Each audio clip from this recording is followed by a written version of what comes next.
Ryan O'Halloran and David Elfin back here at Redskin Park, where Joe Gibbs has retired for the second time.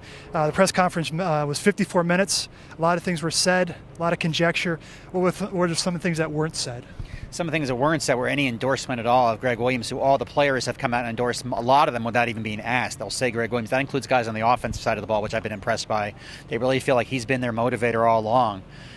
Number two, that Dan Snyder talks about continuity, which he's never believed in before. If he doesn't hire Greg Williams and stay in-house, then that's all out the window.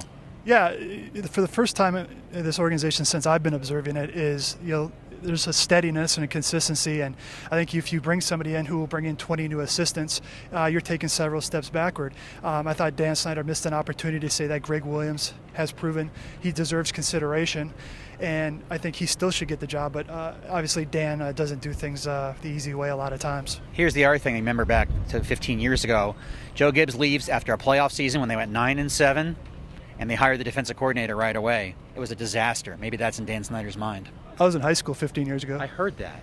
He had more hair then, huh? So did I. Richie Pettibone, obviously, as you mentioned, is a disaster, but do you think your recollection of that team is Greg Williams more qualified, more impressive than that coach was? Richie Pettibone, I only covered 1 year as a coordinator. He did a nice job. Greg Williams has done a great job as defensive coordinator here. Obviously, it didn't go well for him in Buffalo, but I think he would seem to be more prepared than Richie was back then. We're back to talk about the future.